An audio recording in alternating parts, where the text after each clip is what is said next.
initiate self-destruct sequencing. Welcome to our terrible review mini-series, My Mando and Me. My Mando and Me. We're three friends hanging out, talking about whatever seems interesting at the time. And for now, that's The Mandalorian Season 2. If we haven't met before, hi, my name is Robert. Hello, I am James. Thanksgiving isn't over until the leftovers are gone. I'm Nathan. We're taking a break from our regularly scheduled programming to share our thoughts on each chapter of Season 2 of The Mandalorian on Disney+. After each chapter airs, you can expect our review to drop the Sunday after. Spoilers destroy enjoyment, so if you haven't watched the chapter yet, be warned, you're doomed. We're doomed. From here on out, we're in spoiler territory. Chapter 14, The Tragedy. Directed by Robert Rodriguez. Written by Jon Favreau. A Mandalorian and child travel to an ancient site. We'll walk through the chapter chronologically, covering what happens along the way, and share any thoughts or notes we have as we progress. So let's begin, shall we? Mando and Grogu arrive above Tython as they continue to practice Grogu's Force abilities by playing Force Catch. I love that we get more father-son time. There's an exchange here that's very interesting. Mando is very accepting of all this Jedi stuff. He's amazed by it. He's saying Grogu's name and watching his reaction and then chuckling to himself, kind of like a proud dad. I love all of this. It's hitting me right in the parenting feels. I am a little worried, though, that Mando is still kind of leaning towards letting Grogu go and leaving him with whoever he needs to train him in that Jedi stuff. Though I do feel their bond growing. So we'll see how that actually pans out. He does explain that it's what he needs to do when he's asking, and he's asking Grogu if he understands. And it's less from like, do you understand what I'm saying, like language barrier, and more from a, do you understand so you don't hate me when I leave you? Do you understand the words that are coming out of my mouth? Do you understand the words that are coming out of my mouth? Although I'll admit I was amused that he was acting very giddy at even just saying the name Grogu. It's like, I know your name now. Ooh. Grogu. I also like that Dank Ferric can be used as a curse and a positive exclamation. I'm still trying to figure out the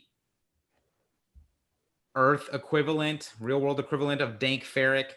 I don't know. I'm still trying to think what it might be. I mean, in that instance, it seems like it acts like most curse word type things. Maybe. Just as in a mild example, you can go like, I'm going to send you to heck, or you can be like, heck yeah. So that's how I sort of envision it when I hear it. It's funny because in this particular case, I saw it as more of him realizing that the child's abilities are still there, and that he realizes, that it's still a chance. I want to have to let you go because, let's face it, if you didn't have the force powers, I could take you along with me. But since you do, you kind of need to be trained, and which means I can't be around you anymore. So that's how I kind of still saw it, not as a positive thing, but still as like a, darn it, I still got to give you up. I do like that angle. That's really neat. But he's never going to let him down. Fair. You just let me down. Never gonna give you up, never gonna let you down, never gonna run around and desert you. They begin their descent on Tython and quickly locate the magic rock.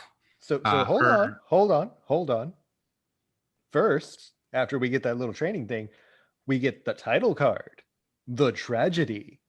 Oh yeah, and if that's not ominous. Yeah, super ominous. Like, as soon as I saw that, it's like, based on that title alone, things obviously are not going to go well. It invokes that classic, like, I'm in danger Simpsons meme. In danger am I? They begin their descent on Tython and quickly locate the magic rock or seeing stone and must land somewhere nearby as the area is too small to set down the Razor Crest. I love the shots here. There's something to say for Robert Rodriguez's camera work. There's so much being communicated here and just the way the camera is placed. And I love it here in this particular scene because we're getting a shot of Grogu's perspective, looking out one of the windshields of the Razor Crest, where he's kind of looking kind of over Mando's like lap, like in between his arms and his legs, out of a small little section of window. And it just, I love how we get to see it from Grogu's perspective, that he's kind of looking like I wonder what that place is. And then we get this line where Mando's like, well, we can't land nearby, so, we'll have to take the rest of the way with the windows down. And I'm thinking, you can lower the windows on the Razor Crest? That's pretty, It's a convertible. They get there on jetpack. That makes much more sense. Whee! I gotta say, I was a little disappointed in Typhoon myself, though. Like, in my mind, I had imagined it having like them find their way through a full-on ancient Jedi temple with, traps and tests. Instead, we get the Jedi equivalent of Stonehenge. They rocket up to the top of the mountain, and Mando places Grogu on the Seeing Stone at the center of the monument. But nothing is happening. As Mando searches for a control or something to make whatever happens happen, a ship is spotted landing nearby. Mando, fearing this may be an enemy, wants to leave, but Grogu has begun his ritual of a force field, prevents Mando from grabbing him and leaving. It's understandable that Mando doesn't get how all this works. I love how this is represented here. Like when you're playing a video game and you get to where you're supposed to be, but it's not immediately clear what exactly you need to do when you get there. Like, you know where you need to be, but now that I'm here, what am I supposed to do? Mando is looking at Grogu like, do the thing. Zhu Li, do the thing. Zhu Li, do the thing. Zhu Li, do the thing. And that ship is the mother freaking Slave One. That can only mean one thing. It's Boba. It's gotta be Boba, right? And then, of course, as Mando wants to leave, now Grogu is doing the thing. Yeah, it was a really cool flyover shot of Slave One, although, to be fair, it's never actually called out by name. But like we see Boba Fett later on, so we know it's his ship. I know in the Legends continuity, he had various different numbers of slave ships. Slave 2, 3, I think even 4. But whatever. We'll just assume this is his same ship. Even if it does kind of raise some sort of like nitpicky type questions about Fett's timeline post Sarlacc pit. Like, all right, if he wasn't in the pit for very long and still had access to the ship, why did it take him so long to get his armor and take it back? If he's only recently escaped from the pit, how did he get the ship back so quick? Did he pay years in advance forever wherever it was docked on Tatooine? Like, yeah, okay. These, again, they're nitpicking questions. I'm sure Disney and Lucasfilm will be more than happy to share Boba Fett's story with the fans, whether it's going to be in the form of new novels or comic books, maybe even his own little live action spin-off show. That'd be cool. So Mando heads down the mountain to investigate the new arrivals and is met with blaster fire. They have been tracked to Tython by none other than Boba Fett. Boba Fett? Where?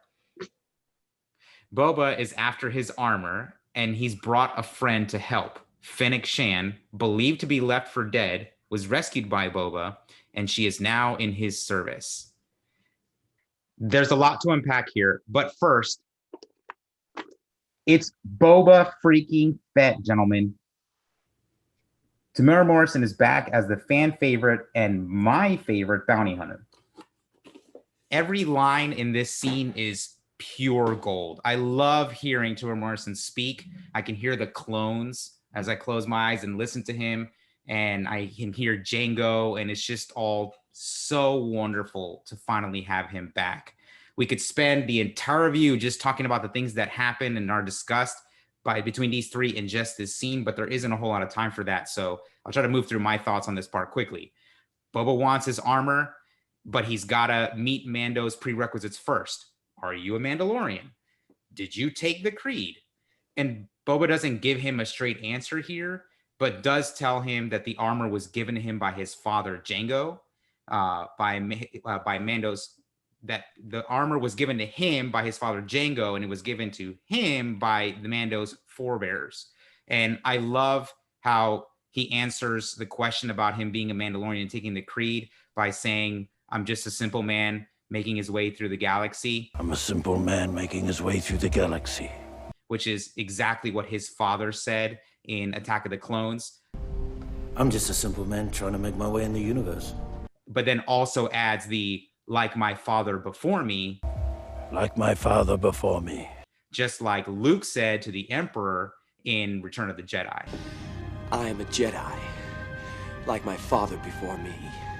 I love this connectivity here that's so subtle that if you're paying attention, it's just extremely rewarding. I love this, man. It is so great. Yeah, and Fett seemed way more reasonable than I had assumed he'd be, given his reputation as the most feared bounty hunter in the galaxy. And it's really nice to have Ming-Na Wen back as Fennec Shand. And hey, she's part cyborg now. So neat. I remember we were really disappointed when she appeared to have been killed off in the Gunslinger episode. So like James said, when I saw that she was back, I was like, yes, that is so cool because she played such a great character. Yeah, and I like how Mando instantly recognizes her voice. And like he isn't just surprised to hear it, but like also kind of a bit startled. Like he's almost afraid to admit to himself that that's actually Fennec. It's like, you know, that's a valid threat to Grogu. It's game recognizing game. I do also wonder what exactly she had replaced by cybernetics, because it kind of looks like some stuff in her stomach area, but like it's just interesting how, you know, how that works. I wonder. She's just got a metal six-pack now. Also, they say they say that there's no honor among thieves, but there's definitely honor among bounty hunters, man, because they're all very quick to put their arms down and trust each other during this scene, so they can all kind of talk and not have to worry about shooting each other in the back.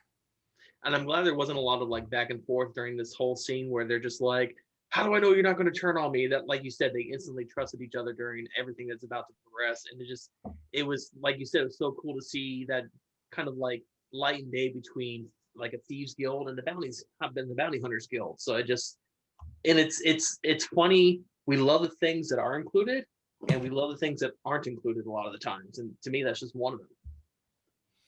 Yeah, it's fantastic. So another ship arrives on Tython as Grogu is still meditating. Mando tries to grab him, but the force field was too strong, knocking Mando out cold. Boba and Fennec investigate the new arrivals and find a squad of stormtroopers moving in. This is fantastically exhilarating, hilarious, and tense sequence. Everything here is perfect. Again, Rob Rodriguez camera work is amazing. The camera is always moving. The action never stops. Fennec is picking them off one by one. We get a commander commanding another trooper to flank them, and who immediately protests. And then he gets chastised and is like, you idiot, flank them. And then he immediately gets taken out. And you get this, you can kind of see the commander's face through the helmet, like, oh, useless.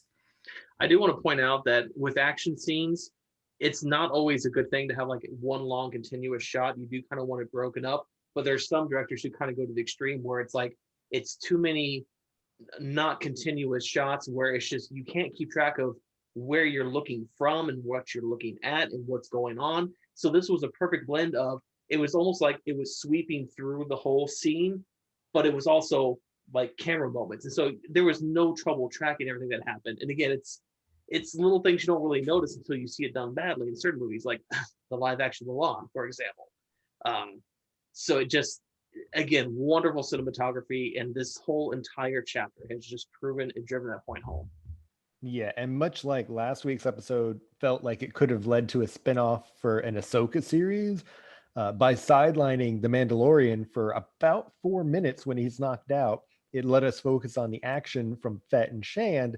It seems like an easy way for them to gauge audience interest for a spinoff featuring the two of them, maybe. Give it to me. Give it to me now, Disney. Give it to me. Yeah. And then one other point about these stormtroopers. I don't fully understand their tactics here. I can sort of understand wanting to advance on your targets before they have a chance to, fully fortify themselves, get a good position. But why didn't they leave some of them behind to secure the Razor Crest? I would think ultimately, like, it's not going to matter given what happens later on to the ship, its final fate. But I think denying the Mandalorian an escape vehicle would have been a much higher priority. Yeah. We do get our first appearance of a Mortar Trooper in this scene. I thought that was pretty neat. I also like, again, Robert Rodriguez camera work. We get a camera shot of the end of Boba's gaffy stick, and it just tells you, like, it's just there for a moment, but it's telling you someone's about to get the pointy end of that thing. And so it's just a wonderful shot. And then immediately afterwards, we get Boba being super brutal and taking chunks out of Stormtrooper armor. I loved it. It was fantastic. And then we get a part where Fennec shoves a boulder down a hill and takes out some Stormtroopers, giving me some real Indiana Jones vibes. But seriously, did Stormtroopers go? They must have a degree from the Prometheus school of running away from things. You don't run in the same direction as the object chasing you. Move perpendicular, for crying out loud. Gee. I'd have to watch it again, but I don't think the E-Web trooper even moved. I don't think he technically ran away. No, and yeah. What was he thinking? That the boulders were literally saving Fennec's life. Those boulders were saving Fennec's life moments ago. Like, what did the first 100 shots not tell you about the boulders? Like, you're like Gohan, man. The boulder is confused. What is it, Mr. Piccolo? Why didn't you dodge? The Boba Fett fighting with the Tusken Raider gaffy stick. It kind of reminded me of the armor fight in season 1 versus the Stormtroopers in that finale, because we see again that Stormtrooper armor seems to be highly susceptible to high impact blunt weapons. Who could have figured that out? And yeah, like you said, we see chunks of it flying apart, flying everywhere, and it was just really neat. And speaking of chunks, actually, to me, it looked like the gunner on the E-Web, when the boulder was coming down the hill, he was firing the E-Web into the boulder, and I kept seeing chunks flying off of it. I could be wrong. So I'm thinking maybe he thought that he could disintegrate it enough so it wasn't too much of a threat, and then keep his placement of the weapon, keep the weapon operational, and then still keep firing. But as it turns out, that did not happen. Stormtroopers be dumb. Boba and Fennec slowly but surely eliminate the squad little by little. In a bit of a break, Boba notices the Razor Crest unattended nearby, but reinforcements begin to arrive. Mando awakens finally and tries again to grab Grogu, but fails. He decides to join Boba and Fennec to eliminate the remaining troopers and return for Grogu when the threat is eliminated. As soon as he takes off, Grogu's meditation is complete and he falls asleep. Of course, he finishes right when Mando walks off. Could you not have waited 10 more seconds? And this is also why you always just look back at least once more before you move on. Yeah, like in irons and stoves and garage doors, Robert. Garage doors. I am curious who he connected with during his meditation. We know there had to have been someone or someones on the other end of that Force conference call, right? They wouldn't go through all this trouble for nothing to come out of it. Yeah, theoretically, it could be setting it up for somebody to come in, Deus Ex Machina, to save the day during the finale. Like, oh no, we need to get Grogu back. Here's random Jedi or Sith. Ooh. Well, more fighting. Just when you thought the battle was heating up, they turn it up to 11. I love the Mando Fennec team up here. He uses his Beskar armor to provide cover for Fennec as they take out the troopers one by one. But I stand by what I said. Stormtroopers can't hit the broadside of a Bantha unless it's covered in Beskar. Then it's Combo City.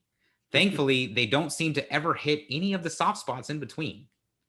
Yeah, on the one hand, I like how Mandalorian has kind of accepted and understands by now that most of the blaster rifle bolts aren't going to bother his Beskar armor too much.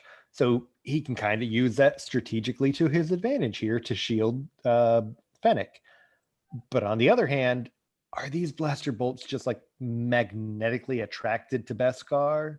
Like the Mandalorian continues to be the only one that the enemies are allowed to accurately hit, and it's starting to get annoying. There are a couple moments. It's not allowing any kind of real tension there.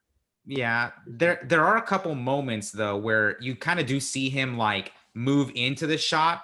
It doesn't happen with every single shot, but there were a few frames there where I could see him kind of like turn towards it, almost like if he almost like he knew that the shot was coming and he's putting the armor in the way. But yeah, I agree with you. It's starting to get a little too far-fetched for me. And then it happens. Boba is back in his armor and he owns the remaining troopers. Like owns them, like he puts them in a skimpy slave outfit and parades them in front of all of his friends on his yacht.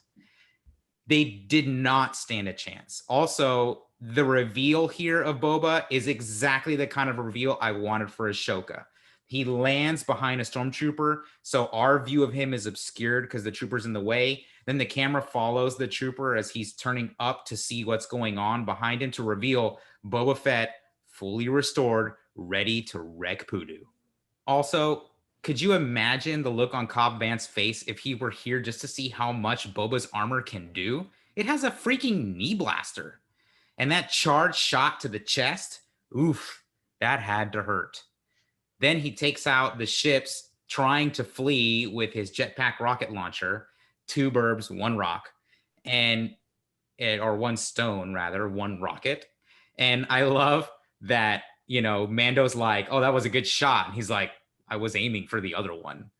And you got to believe that was just Boba like showing off. Like he really wasn't aiming for the other one. He totally this is where you're going to now insert the clip here. When you go back and look at the episode, look at the targeting scope. He actually was aiming for the other dropship.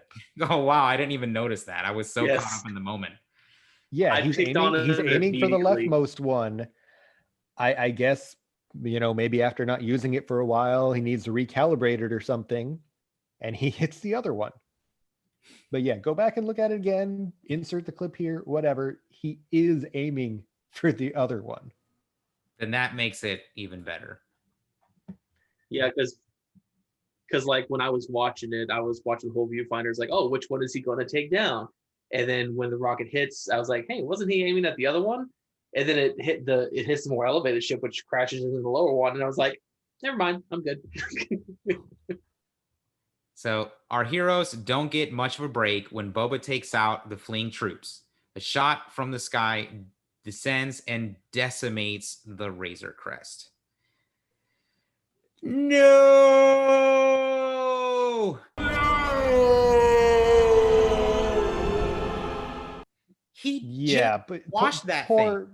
Poor Razor Crest, man. It just has not been its season. Still, I'm sure it's nothing a couple dozen fishing nets and fine Mon Calamari craftsmanship can't take care of, right?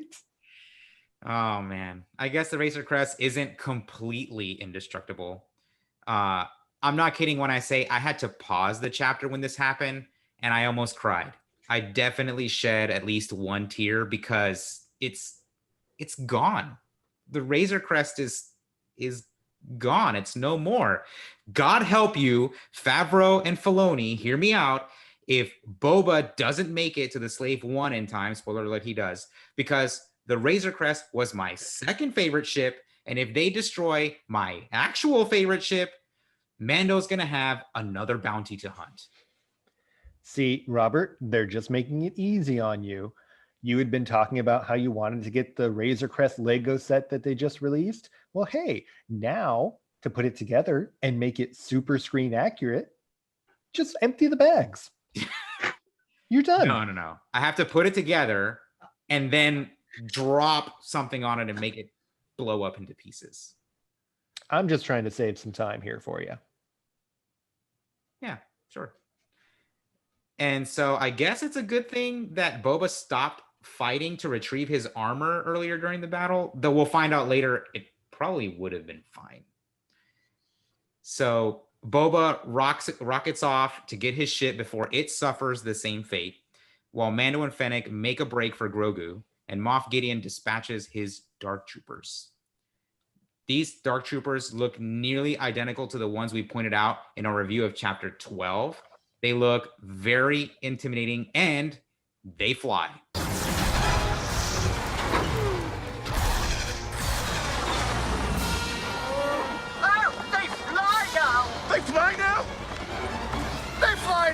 But yeah, so as if the episode didn't throw enough at us already, we get some Dark Troopers and we get to see them take flight.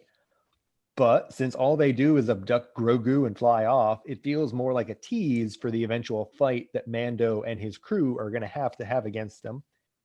And again, I really, really hope Favreau and Filoni will treat the Dark Troopers much better than they have the Stormtroopers, because up to this point, the show really hasn't respected the Stormtroopers. They've just been an embarrassment.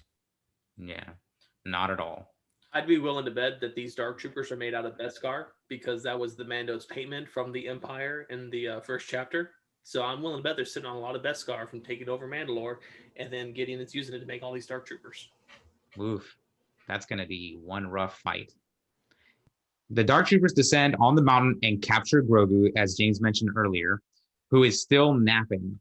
They take off with their captive in tow, and just as Mando and Fennec arrive, Fennec sends Boba after them, but then calls him off so that he doesn't harm Grogu.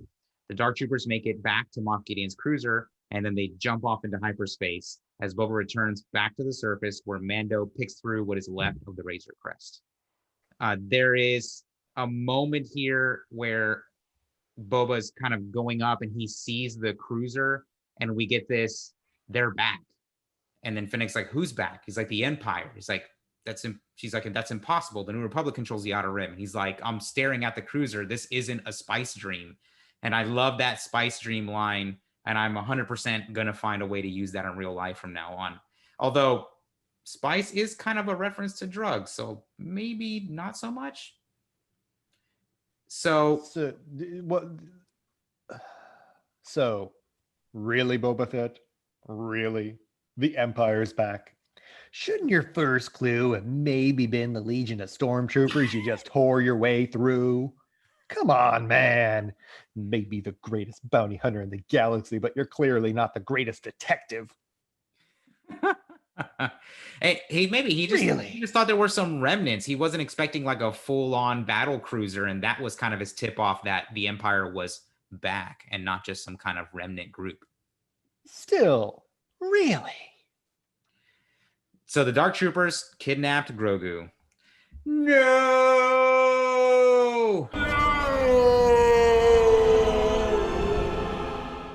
Give him back. Take me, not the kid. This was gut-wrenching for me. I thought for sure they were going to pull off some last-minute save, and they don't. And now Moff Gideon has poor Grogu. But going back to what James was saying, about Boba Fett not being the greatest detective, it's weird because here he makes it sound like the Empire is a threat, but he also kind of worked for them. So, why is he so afraid of them? But then again, he did kind of experience the Empire's ruthlessness when Vader threatened his payday when testing the carbonite freezing chamber on Solo. Just because he worked for them doesn't necessarily mean that he wasn't intimidated by them. And then Beskar, man, that stuff is strong. The spear Mando pulls out of the wreckage doesn't even look dirty. And is that ball made out of Beskar? Because the little ball from the control stick that Grogu plays with also survived that explosion. So, because of course it did. Boba shares with Mando that his chain code has been embedded in his armor for 25 years. Mando makes the observation that Jango was a foundling, and Boba Fett adds that he even fought in the Mandalorian Wars. Jango fought in the Mandalorian Wars. Mando calls their arrangement over, but Boba and Fennec remind Mando that the deal was to return of the armor in exchange for the safety of the child. With the child gone, they intend to honor their commitment until he is returned safely. And so that means it is time for a Mando Boba team up, baby. We saw what Mando and Fennec can do together. We saw what Boba can do on his own. Imagine what the three of them or more could do. I don't know if Moff Gideon should feel too secure right now because they're about to wreck shop, I think. It is really weird. Like, I thought for sure when we, had our first tease of Boba Fett at the end of chapter 9 that it was going to set him up to actually like have a conflict between him and the Mandalorian. Maybe even possibly that Boba Fett was working for Moff Gideon. I did not foresee Fett and Shand teaming up with Mandalorian for their, whatever crack team they're going to put together to hunt down Grogu. Yeah, and I like that Boba eases Mando's mind about the armor here. But I think that's more for us than it is for him. I doubt after everything Mando witnessed and is ready and willing to pick a fight with Boba and Fennec over the armor. Plus, like he said, he believed that they had met their end of the bargain. And like you said, it's more for us than it is for Mandalorian. I kind of saw it as like a, hey, audience, Boba's telling the truth in case you never saw Attack of the Clones. So, and this thing with Jango being a foundling, making him a Mandalorian is interesting because in Clone Wars episode, the Mandalore plot, guys, watch Clone Wars and Rebels. The Mandalorian Prime Minister Almec tells Obi-Wan Kenobi that Jango Fett was a common bounty hunter. How he acquired that armor is beyond me. And now Almec was a big time jerk and betrayed all sorts of people on Mandalore before eventually being killed by Darth Maul, who he also briefly worked with. So it's not unfair to assume that Almec was lying about Jango Fett, but in the special features of that episode, there is a conversation between Lucas and Filoni where they kind of not outright say it, but close enough are kind of confirming that Jango and Boba are not Mandalorians. So it feels like they're kind of walking this back here a little bit, but I'm perfectly fine with that. I love the fact that Boba is actually a Mandalorian. So because it just adds so much more depth here to the character and so much more story to explore than to just say, no, he's not a Mandalorian. Yeah, it definitely felt like an easy way for them to retcon it without too much trouble. I'm sure there's a ton more to unpack, but I need to do some more research on other things in the timeline before going deeper into this whole Jango being a Mandalorian thing. So much lore being expanded and fleshed out in this very brief scene. I love it. The three head to Navarro to enlist the help of Cara Dune to recruit some more Goodfellas for their rescue mission. Mando asks her to locate Miggs Mayfeld, one of the heist crew from the prison ship job that saw them betray Mando only to end up getting captured themselves. Cara is reluctant to assist, but Mando informs her that they have the kid. Oh yeah, it's time to rebuild Team Mando. We got Mando, we got Boba, we got Fennec, presumably Cara, and if not, they're planning to get Mayfeld, maybe even his cellmates? Maybe the next chapter he'll enlist the assistance of Bo-Katan. She has a personal beef with Gideon. This is going to be very, very interesting, I think. On one hand, they'll be forced to reckon with the fact that there's someone on their team not as trustworthy. Will they turn on him at the last minute and make things worse? I am so excited for what comes of this, good or bad for our hero. So yeah, I understand they're going for Cara Dune's help, but why doesn't the Mandalorian just open up with the fact that Grogu has been kidnapped? I feel that if time is of the essence, you go ahead and you put all your cards on the table, you open up with that, get everybody on the same page. He even seems to hesitate a little when he tells her. It's like, is he feeling maybe some sort of shame or embarrassment at what happened? He Maybe just he needs was to suck it afraid. up and be like, we need help. Here's why. Maybe he was afraid she'd beat him up for losing the kid. Also, she's Marshal of the New Republic. She joined after, well, she does say maybe not that far, but still, she seemed so reluctant to get involved. And, when she talks about rules needing to be followed when it comes to helping the Mando free Mayfeld, which is it, lady? But of course, as soon as she knows the kid is in danger, she's on board. Well, so we're led to believe. We don't really actually get a confirmation of that yet. I do love this. They have the kid line. It's going to be a thing that Mando says to everyone to get them on board when they're a little reluctant. It reminds me of the For the Bride line from How I Met Your Mother, where in order to get anyone to do anything you want during a wedding, just say it's for the bride. Hey, James, I'm going to need you to give me your lightsaber. You mean this one here? Yeah. I don't even know if it works. Yeah, but give it to me anyway. But it's mine. They have the kid. The kid's been napped. Yes. Here you go. This Thank Ferrick. This doesn't even work. I told you it wasn't going to work. Hey, Nathan, what you got? I got Luke's. I'll take it. Watch where you're sticking that thing. You know what? Forget it. Try to get me killed. You know what? Let's just move on.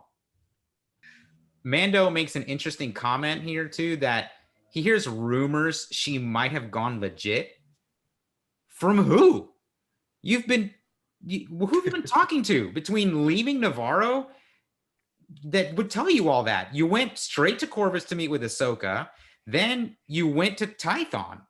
It's possible that because Boba's been tracking them, that he was there on Navarro watching and saw the exchange between Kara and Captain Carson, then shared this with Mando when he asked him to take him to Navarro to meet with her. But like, seriously, dude, who told you? Hey, maybe he happened to be browsing her space Facebook and saw her update her status. Spacebook? Yeah. Back on Moff Gideon's cruiser. Better than my face. Anything's better than your face, Nathan. Right. Here, wear this.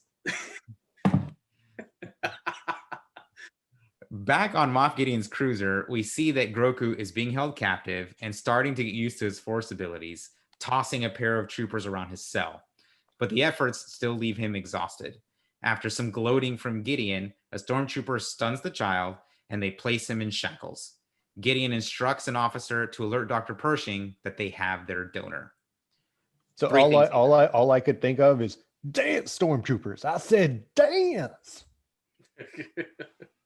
3 things here in this scene for me. 1, I need a Force Effects Darksaber yesterday. 2, get that thing away from him, you damn dirty Wookiee.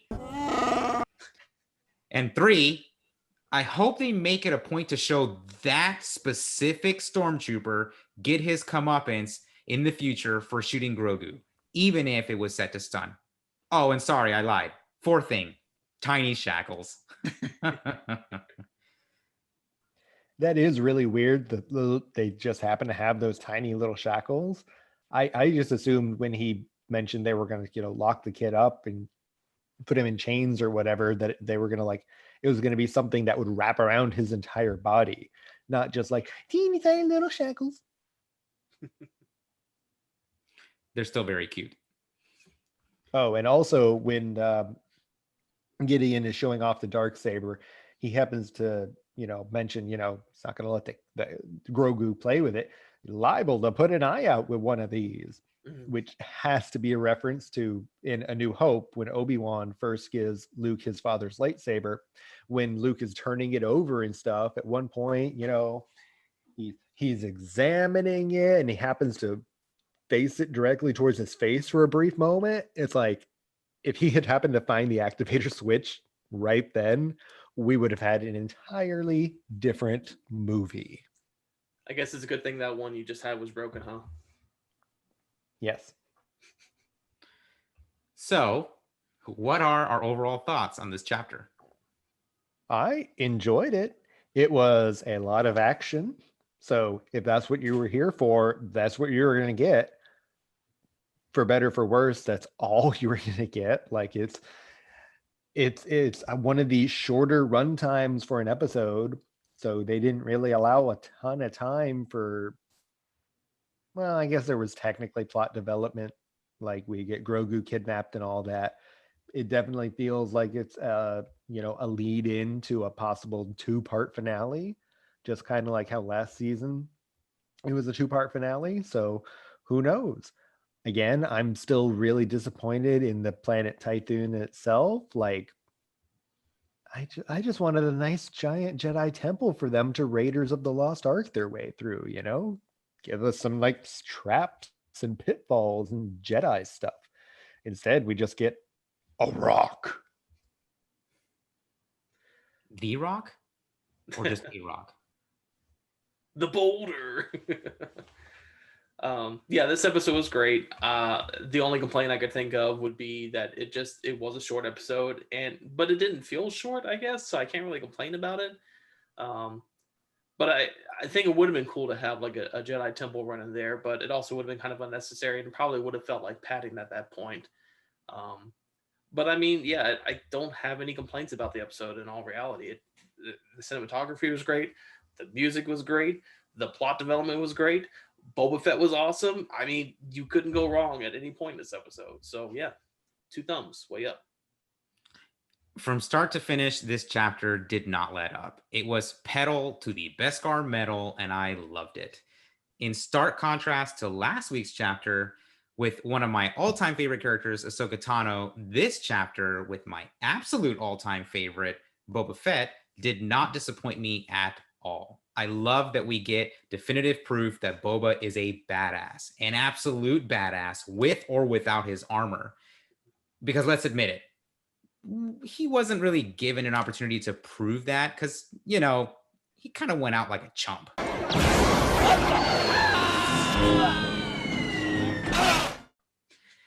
And he's a Mandalorian, an honorable one at that. There's some character development here that I'm dying to see because as a kid, he was kind of a brat. And in the comics, he's kind of like this lone wolf. I answer to nobody. There's no code of honor. I'll shoot you in the back kind of person. So he must have changed a lot after falling into that Sarlacc pit. He's had some time to reflect on his life. And so that's some character development I'm dying to see. We have expanded lore around Jango. The action was incredible. The stakes were raised. And there are so many promising, exciting possibilities for what we'll see next. Mando team up. Who, if any, Jedi connected with Grogu during his meditation? And will they show up? What are Gideon's plans for Grogu's blood? How are they going to save him? So much and only 2 chapters left. I'll be spice dreaming about it every night. Let us know what your thoughts on Chapter 14, The Tragedy, are in the comments. Well, hey, that wraps up this episode of My Mando and Me. Join us next week for Chapter 15. What's gonna happen? If you enjoyed our show, be sure to like and subscribe so you don't miss future episodes of My Mando and Me. Thanks again for joining us. See you all in the next one. Unless we don't. Unless you get kidnapped like a Grogu. Be good to each other out there.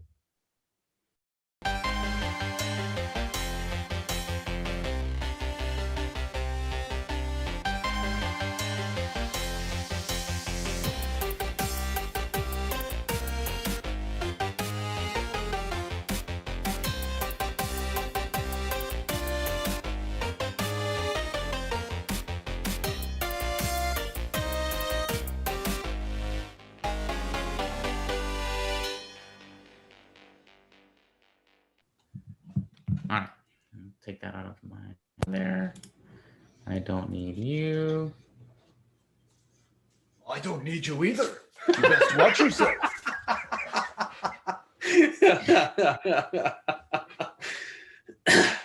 We're unwanted men.